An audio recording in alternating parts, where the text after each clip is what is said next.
Hello, welcome back to our session. This is the second session of this webinar entitled Are You a Social Media Addict or Social Media Addiction? Now, let me borrow this slide from seanmcdowell.org. It says here by Dr. Tim Elmore, teens put technology in the same category as air and water. They cannot imagine living without being connected all the time. So, if you recall Maslow's hierarchy of needs, remember that in that physiologic need, the lower portion of that pyramid, we have air, water, food, oxygen, that's air. So, here you can see that in terms of Generation Z, they put a, a signal or Wi-Fi in the same category as their physiologic needs. For example, they're looking for a vacation spot, and one of the considerations will not be the scenery, but more so the connectivity. So, is there Wi-Fi connection in the rooms? It's very important for this generation to be connected all the time, and um, it seems that they cannot imagine living without being connected. Because of this need of connectivity, young people develop what we call as your nomophobia. Nomophobia is the irrational fear of being without your mobile phones. No mobile phone. That's why it's the no mobile phone phobia or nomophobia.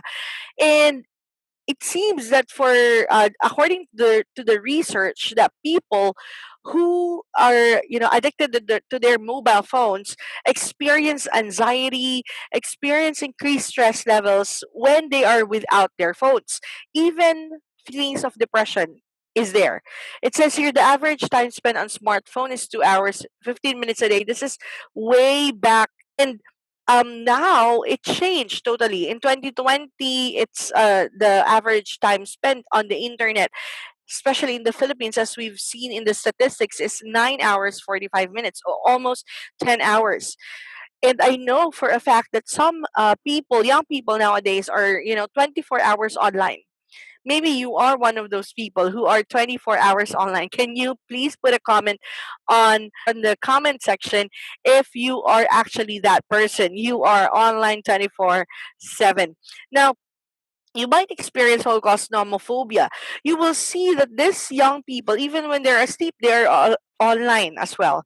And you can see them even when they go to the bathroom to take a bath, or even, to go to the CR, to the toilet. They have their phones with them, right? Probably they're, playing games or watching something while they are on the bathroom. There is technically uh, no circumstance that they are without their phones. And this is very clearly seen in young people nowadays. And mind you, it's not just with young people. Even adults can have what we call a nomophobia, that they are, they cannot go anywhere without their phones. There was a joke one time that this man, went to the mall, and then he forgot his phone. So he decided to come back. So he was already on the mall. And he decided to come back to get the phone, the cell phone.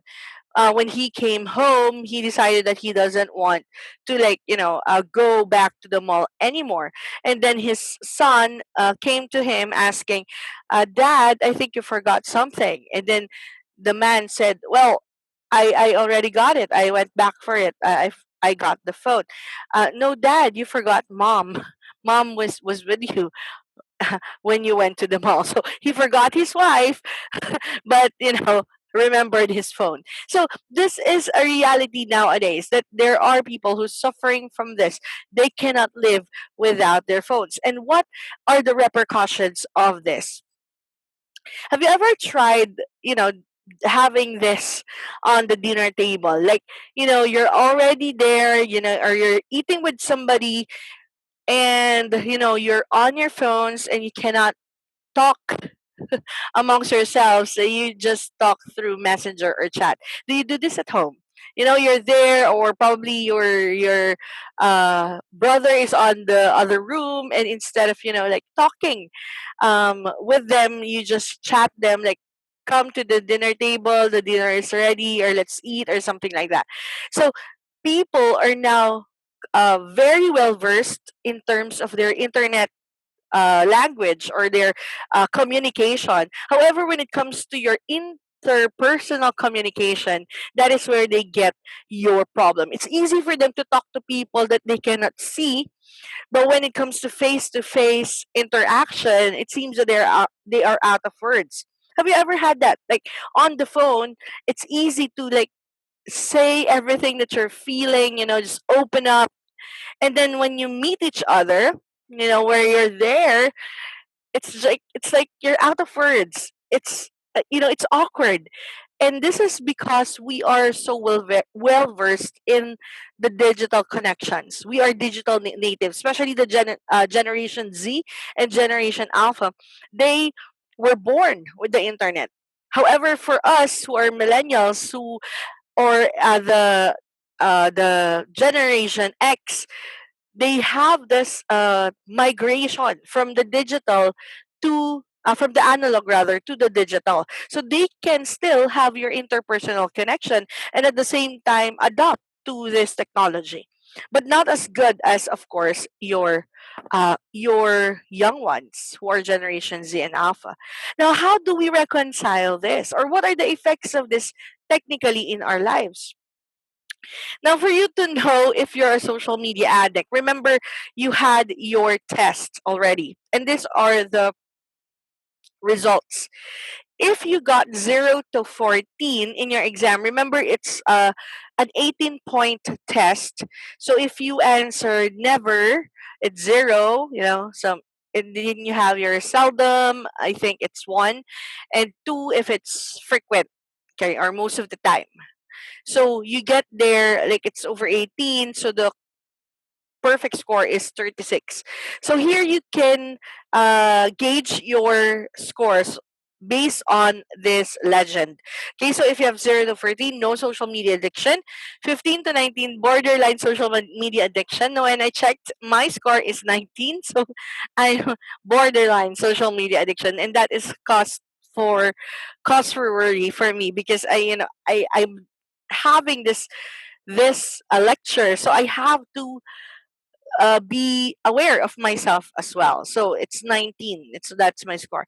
20 to 29, social media addiction. So there is some form of addiction. And 30 and up, it's severe social media addiction.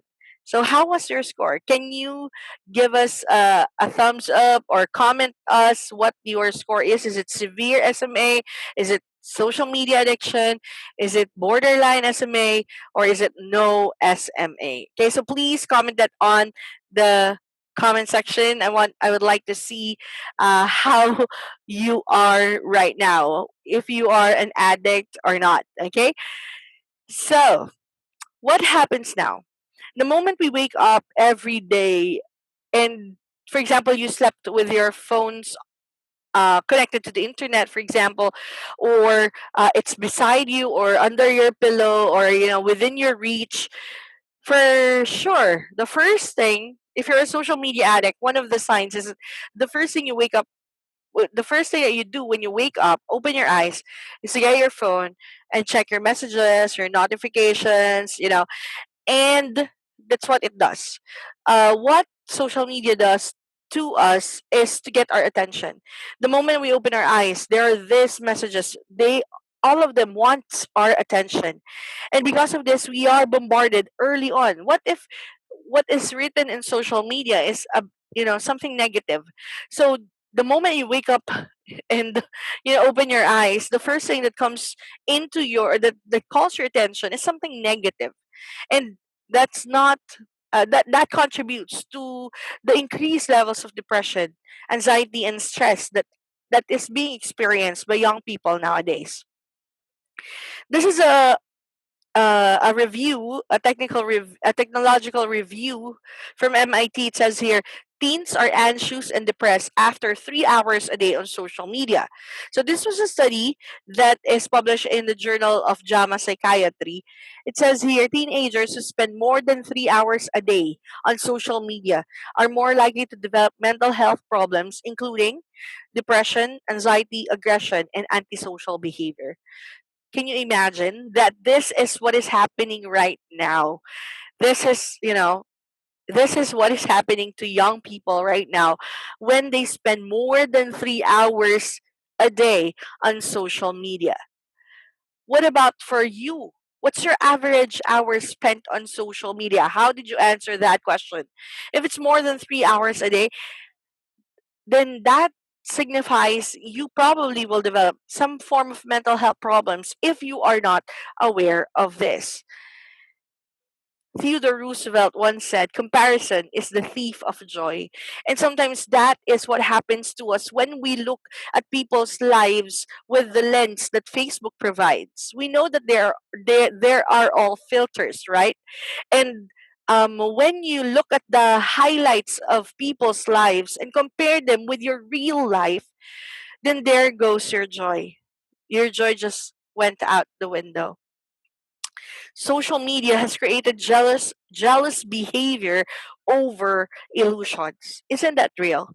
Sadly, some are envious of things, relationships, and lifestyles that don't even exist. So of course, people will post the sweetest thing that their husband did for them. Obviously, people who are fighting, even, when the camera is there, you will be shocked that they will just, smile for the camera, but actually they are fighting just right before the photo was taken.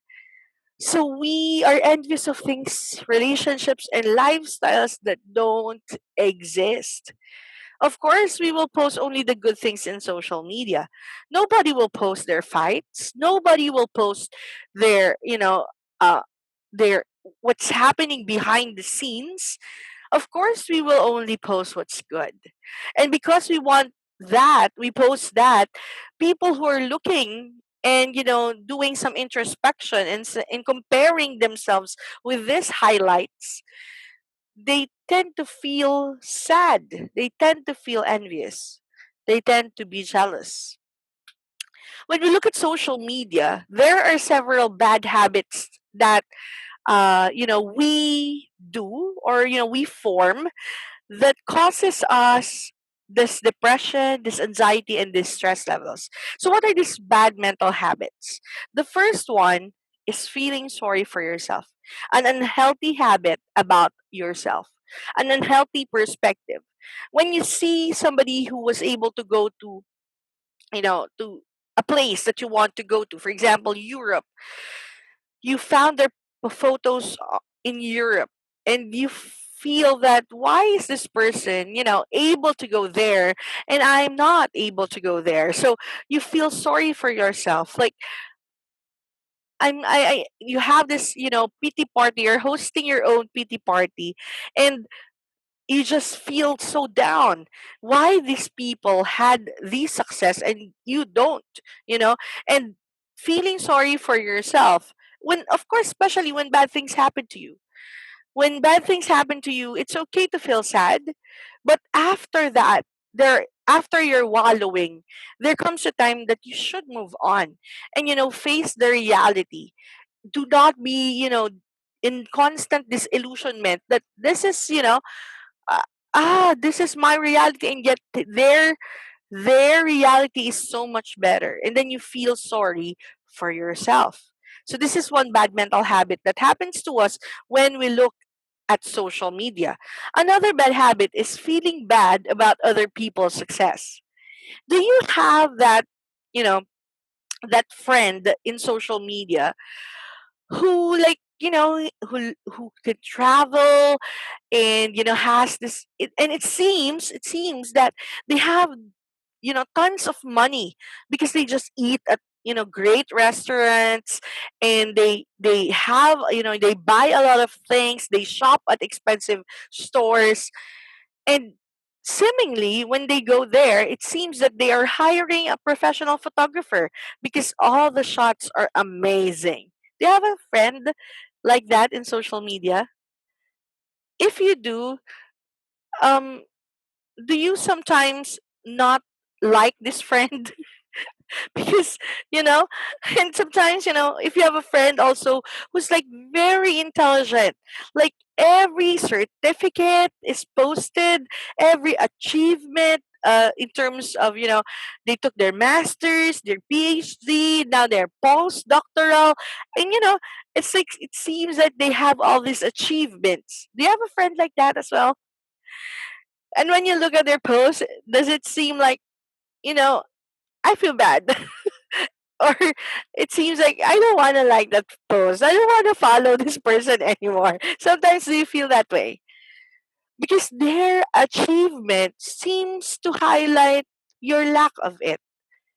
And when you feel that way, when you feel bad about other people's success, then it's a bad mental habit that you're forming. One of the signs that you are true friends with the person is that if you can celebrate their success with them. But feeling envious of other people's success is a bad mental habit, because the reason why you're envious is because you are comparing them with your own. But if you're a true friend, you will be happy with what they are achieving. Truly happy, not just, social media happy. Really happy for them. But this one is a bad mental habit. And sometimes we are all guilty of it, right? Sometimes we really have, you know, if we see like people, touring, cruising, or whatever they're doing, it's like, you sometimes feel bad. And you sometimes think to yourself, well, that's my classmate. Now he's rich and all. And I remember when we were in grade school, he's just copying off of my exam. So sometimes we feel bad, right? But because of the third unhealthy habit, which is thinking that the world owes you. This is a bad mental habit or an unhealthy habit about the world. So as you can see, you have the first one, feeling sorry for yourself, is an unhealthy habit about yourself, about your outlook in life. Second is feeling bad about people's success is an unhealthy habit or unhealthy perspective about others. And the third is an unhealthy habit about the world or an unhealthy thought about the world. Thinking that the world owes you. I'm working hard, so I deserve promotion. So the world owes me. Or you're thinking, well, I'm doing my best. I'm uploading videos on YouTube. So you have to watch me. So you think that the world owes you just because you're doing your best. But isn't this world an imperfect place? And that is a reality. This world is imperfect. This world is unfair. This world has injustices. And and that is just the reality. And if you live in this world, obviously you will experience some form of injustice, like in your workplace your boss doesn't recognize your work, you, your for example in the family your parents do not recognize your achievements, always your older brother, always your older sister, always the bunso, not you. Thinking that the world owes you will only put you in that depression flunk that that you feel like you deserve this, and yet why does not the world give you what you deserve? But knowing that the reality that sometimes you will experience injustice, but that will should not limit you, that should allow you to be stronger and surpass that unfairness, and just go beyond that. So these three things, these three mental habits, happen to us when we view social media. And that sometimes lead to our depression, anxiety, and stress. So for your first activity, this is what you will do. I want you to write on your notes what are the negative thoughts that you had recently. Thoughts about yourself, thoughts about other people, thoughts about the world. Did you have some negative thoughts recently? Can you write them down on a piece of paper? And I want you to write beside it, what can you do to actually minimize or change these thoughts? What can you do to change or minimize these thoughts? Can you write them down on that piece of paper? Because I want you to be aware. That's the first thing that we should do. We have to be mindful of what we're thinking. What are these negative thoughts? Have you experienced, some self pity recently? Self esteem. You had some low self esteem. Just recently, I had this during the pandemic. I had this feeling of being stuck. That feeling that it seems that the world is moving so slowly, just because I'm used to a fast paced world. I'm used to, achieving things. I'm used to, being on the go. And because of the pandemic, we are somehow restricted to go, right? We're restricted to move. And that made me think that I'm stuck. And I reflected on some of the things that happened to me in the past year, and it feels to me that it's moving slowly in my perspective. So I wrote down these negative thoughts, and I actually discussed it with my husband. Like, I told him, "Yeah, I think I feel stuck. I feel that uh, everything is very slow. The movement of success is slow. Everything is slow." And my husband told me, "Yeah, why don't you look at this?" So he gave me a list, enumerated to me the things that we were able to accomplish in the past year. And I was amazed that, oh yeah, we were able to do that. Oh yeah, we are able to begin that. Oh yes, we founded that. So because we talked about that, I was now no longer focused on the negative thoughts, but instead, because he gave me this positive things, list of things that we were able to do actually. So that is where my encouragement came from. That I'm not stuck. I just thought I was stuck, but I'm not. I thought I was not making progress, but I was. Although it's not as fast as I thought to be. Sometimes we are control freaks, right? We have our own timeline. But my husband told me that, well, maybe it's not, as fast as what you've written on your timeline, but there is progress. There is, you did something, you have accomplishments.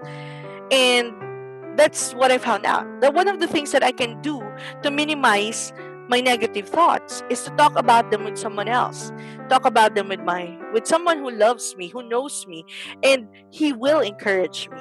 And that is what happened. So I was able to overcome it. What about you? Do you have someone in your life you can share these negative thoughts to, and probably focus on the positive things, which will help you, you know, um, cancel out these negative thoughts. Because if you see, maybe in your perspective, you're a failure. Sometimes we have that, right? When you look at ourselves in the mirror, we are failures. But when people see us, they see, somebody who's successful. So maybe we need to hear those words from time to time. Okay? So write down you can, begin this activity.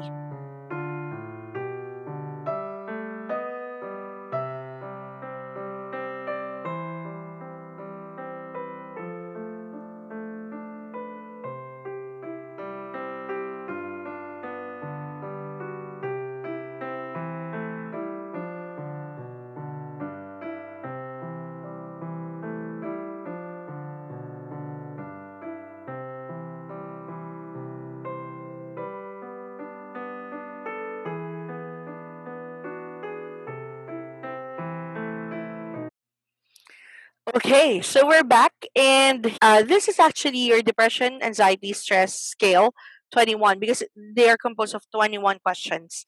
Now, what you will do is, for you to be able to calculate them, you need to multiply your score by 2. Okay, multiply your score by 2. So remember, you had like a score there in your DASS. I want you to multiply that by 2, and then here is your legend. Okay, so please get a screenshot of this if you need it, because some of you, it's you have not yet taken the test. So this will help you gauge if you have depression, anxiety, and stress using just that scale. Now, I'm not saying that if you, for example, had a high score in terms of depression, you can already claim that you're extremely or severely depressed. No, this is not a diagnostic uh, tool for you to claim the disease, the mental health. No, this is just a way for us to gauge if there is some form of negative thoughts. Okay, so that goes into your depression, anxiety, and stress levels. So this is not as accurate as, of course, when you will go to your psychiatrist and dig deeper. So this is not that. So I'm just giving that disclaimer. So this is just a tool for for research that will help us gauge your thoughts and feelings for the past week. Okay. So please get a screenshot. Now, probably you are thinking now that you know that you have some form of depression, anxiety, and stress levels that are high, as compared to, let's say, because of social media, what can you do now? And let me give you this principle. It's entitled the mirror principle. Now, I got this from John Maxwell in his book Winning with People. He said there, the question that you have to ask yourself when you use the mirror principle is this: have I examined myself and taken responsibility for who I am? When you when was the last time that you looked at yourself? Do you have a mirror right now in your house? So I do have a mirror beside me, okay, and I can see myself.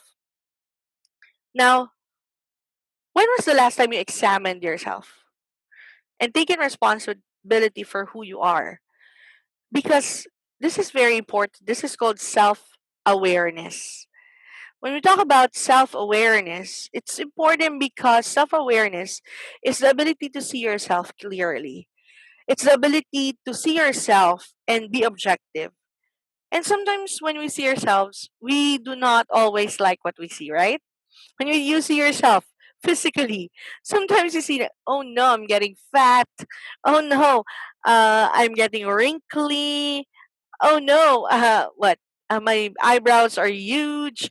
What else? My double chin is showing. What else? These are physical things. But when you look at yourself, that is beyond the physical, do you like what you see? Are you proud of who you are? Or are there moments that when you see yourself, you look at yourself and you're not happy with what you're seeing? Now, self awareness is very, very important because research have shown that people who are actually self aware have better relationships. People who are self aware are leaders in their field, and they're great leaders at that. So you need to, s- spend some time analyzing yourself, analyzing your attitude, analyzing your habits, because the ability to see yourself clearly is not a skill that many people have. People who are unaware, or people unaware of who they are and what they do, often damage relationships with others.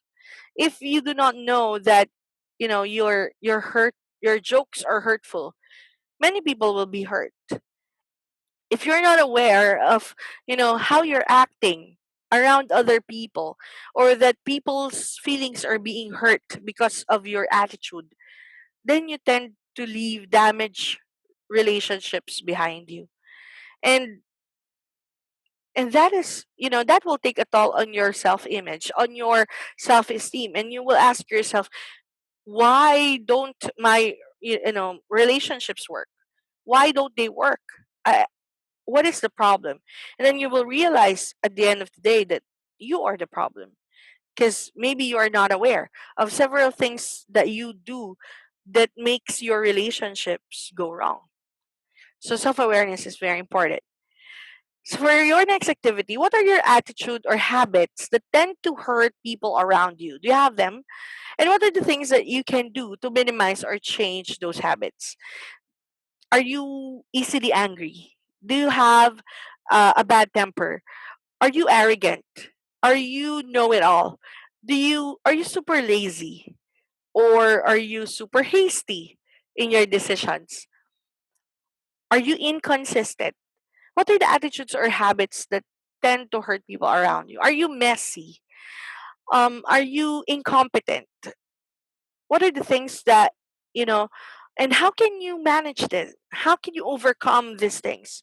Are you so independent, or maybe so dependent?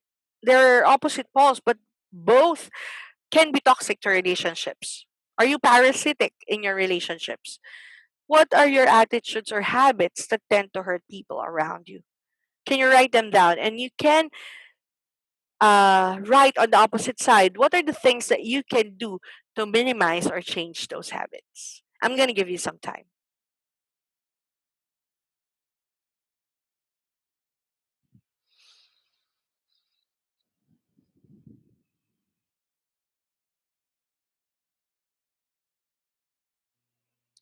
Okay. I want you now to examine yourself. I want you to, these are the things that you should do when you view social media to prevent you from having those depression, anxiety, and stress, high stress levels. Be aware of your mental thoughts. When you're browsing and then you feel like you're feeling jealous or envious, you are already aware. Like, oops, you will stop yourself. Oops, do not be, do not be jealous. Do not be jealous. Um, Focus on your positive things. Okay. Instead of comparing your life, consider that you have a unique journey and focus on the positive things in that journey. One of the things that I sometimes have regret over is the is being able to work abroad because I'm a nurse. Okay, so when I did that the timeline, okay, when I was a student, a college student, so I made a timeline wherein after I graduate nursing, I will gain some 2 years experience, take the NCLEX, and go abroad. That is my trajectory. That is what I was envisioning myself to have. And then after that, I'm gonna, work probably in New York, and you know, and my dream, which maybe you will be weirded out by this, but my simple dream is to send a balikbayan box. Oh no! Is to send a balikbayan box. For those foreigners who do not know what I'm talking about, it's this huge box that comes from abroad, comes to Filipino families with a lot of imported goods. The reason why that's my dream was because when we were young, we had we had some relatives with people who are working abroad, and they will send balikbayan boxes.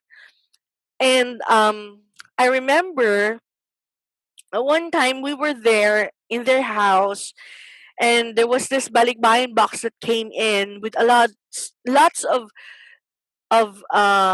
good stuff, like imported corned beef, like milk, and like this huge shampoo, uh coffee, chocolates. And I remember myself standing there as a young person and thinking, I hope that I get just one pack of chocolate, and you're just waiting, and they're so happy just opening them up, and that was my dream. My dream was to my dream was to go abroad and buy this huge balikbayan box and stuff them with loads of good stuff and just send them over to my family, and they will open it up and they will experience the same joy that I saw the other people when they were opening that balikbayan box. And I remember, sorry, I remember um the joy that I felt when one of our relatives, actually my lola, one of my grandmothers, she was working in Hong Kong at that time, and she sent a balikbayan box to our address, sent to her kids, but because he sent it to our address, so we also have some goods with, there. So she gave me, I remember, a belt. That's what I remember, and some chocolates, and I'm so happy with that because and I thought, in my mind, I will do that. I will make my parents so happy because they will receive that. And I was not able to do that. After I graduated, I I did some volunteer work, and after that, I tried to apply in the academe. I was surprised that I was accepted, and they trusted me with a couple of subjects, and I was hired as a full time instructor one.